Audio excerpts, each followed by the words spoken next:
Mencionaste al Axel Kaiser y en el grupo mencionaste que los alemanes son tontos. Y hace tiempo, en uno de tus videos, no me acuerdo cuál porque tienes muchos, dijiste que mataste al alemán que tenías en tu interior. ¿Cómo es eso? A ver, ahonda un poco en ese asunto. O sea, los alemanes, esta conclusión llegué yo solo por mi cuenta y después me di cuenta que está este caballero, este profesor creo que de literatura de allá de España, Juan G. Maestro, que tiene la misma opinión. Pero yo lo observando en mi entorno circundante, porque hay inmigrantes alemanes en mi entorno, y leyendo a la filósofa ruso-norteamericana Ayn Rand en mi época más profunda de ateísmo libertario, la época en que era súper descreído y egoísta y randiano al máximo, bueno, en esa época observé que los alemanes tienen insertas dentro de sí, dentro de su ser, están muy profundamente influidos por las premisas de Kant. La filosofía de Kant está viva en los alemanes. Y la filosofía de Kant es una filosofía muy estúpida. Es de las propuestas filosóficas más estúpidas que pueden existir. Pero no estúpida en el sentido de que sea bajo coeficiente intelectual. O sea, no es tonta, no es retrasada, no es en ese sentido, no es estúpida en un sentido mucho más profundo porque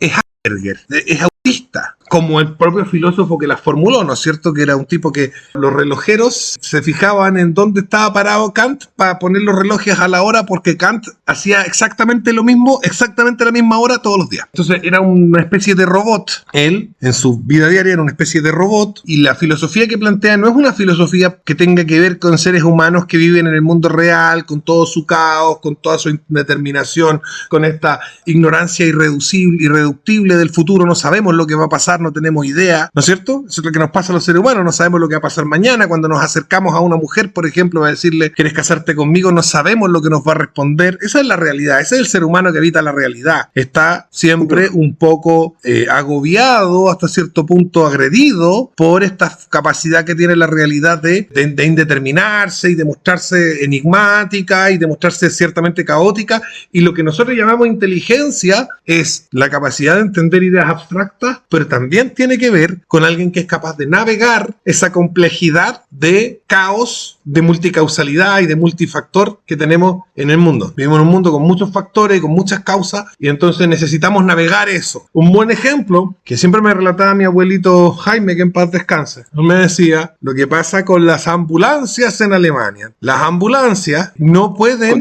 cumplir su objetivo de llegar al hospital de la forma más expedita porque prenden la sirena y empiezan a tratar de atravesar el tránsito, pero el robot alemán no es capaz de navegar el caos de que una ambulancia se metió en el tránsito y por lo tanto ya no estamos todos en filita esperando la luz verde, sino que tenemos que corrernos, hacernos a un lado, etc. Yo he visto en Avenida Mata, que es una calle que durante la hora entre las 5 más o menos de la tarde y las 8 de la noche es una calle que no se mueve, es un taco, un atolladero permanente, totalmente bloqueado el tránsito. Y vi un carro de bomberos que iba a apagar un incendio. Y el carro de bomberos que iba a apagar el incendio, pero a toda velocidad, sin moverte 200 por hora, y todos los autos haciéndose a un lado en un caos ordenadísimo. Y lo más gracioso de todo esto es que el chileno más chileno que había ahí, 2 o 3 autos que se pusieron detrás del carro bombero y atravesaron el atolladero detrásito del carro, viendo que todos se iban a correr, se pusieron detrás y pasaron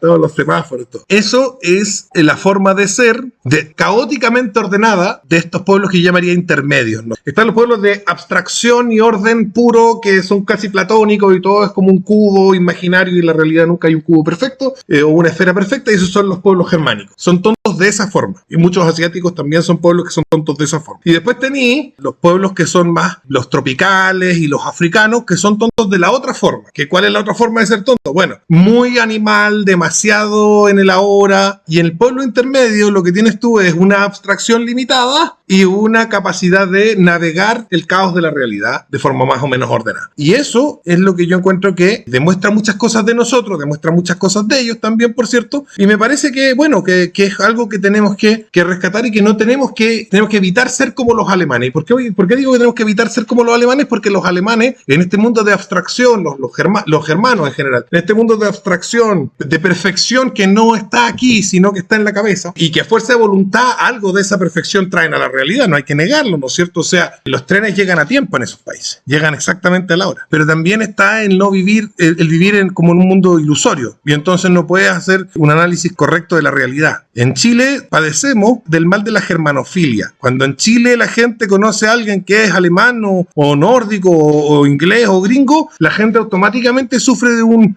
complejo de inferioridad y comienza a darle todo. Hermano, a ver, tú tienes pinta de germánico, pero tú eres alto y vikingo, pero a ti te... Pero te yo soy endiosaban allá en chileno, Chile. yo me llamo Juan Sebastián Izquierdo Almarza. ¿Tú me entiendes? Entonces yo soy hispano. Por la pinta, pe. Yo soy un hispano con más sangre germánica que el resto de los hispanos. Claro, sí es evidente, está a la vista, pero de germano así en un sentido purista, nada.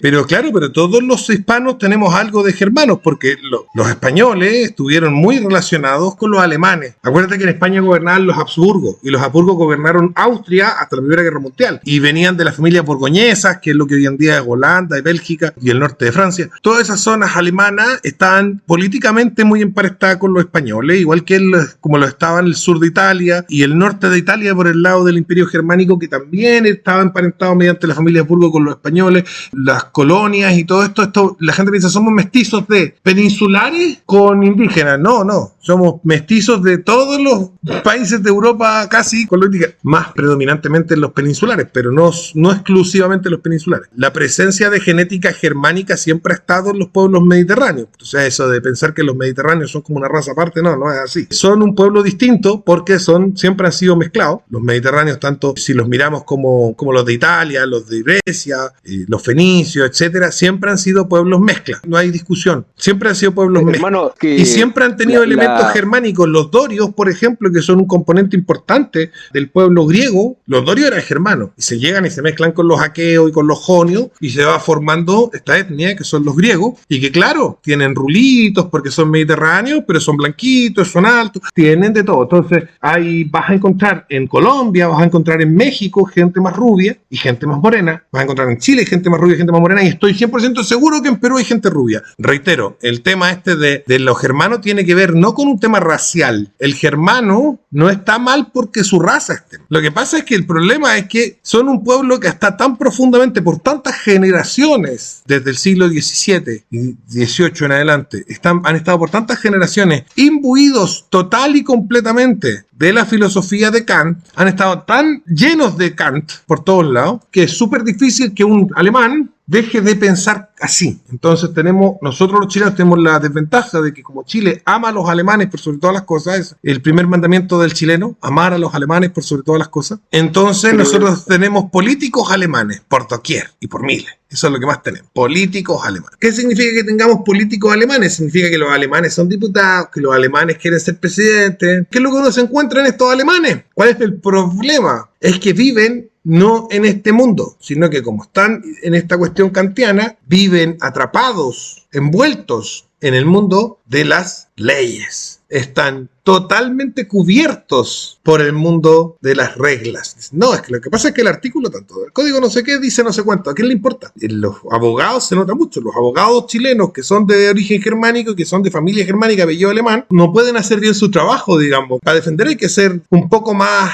no sé si vieron esta serie de Netflix, la del Better Call Saul. Para defender hay que ser más Saul Goodman. ¿Qué es lo que hace? Buscar triquiñuelas, hacer trucos, no sé qué, sonrisa, bla, bla, bla, discurso, hueveo, en Bolinar la perdí. Lo que ocurre con el abogado chileno es que tú puedes saber, cuando tú le miras la cara, si va a ser un hueón que va a saber hacer su trabajo, o si va a ser un hueón que va a estar preocupado de que no, pero es que lo que pasa es que aquí la ley dice, el que va a hacer su trabajo va a ser el que es más moreno, mejor abogado. Es mejor abogado no porque sepa mejor la ley, sabe mejor la ley el otro es más inteligente en términos intelectuales, pero este hueón se conoce el truco, sabe cómo navegar, cómo transitar el caos que es la volá, es de lo que trato de comunicar cuando hablo de este tema. Y necesitamos transitarlo. Y no podemos vivir si no lo transitamos porque ese caos nos rodea, que es un mundo ordenado, comprensible, pero que tiene tantos factores que es inconmensurable. Esa sería como la forma de decirlo. O sea, el ser humano puede entender la relación que hay, por ejemplo, entre el calor y la evaporación del agua. Sí, perfecto. Pero tú no puedes entender todos los miles de factores que están en juego a tu alrededor, factores humanos, factores físicos, químicos, factores climáticos, factores económicos.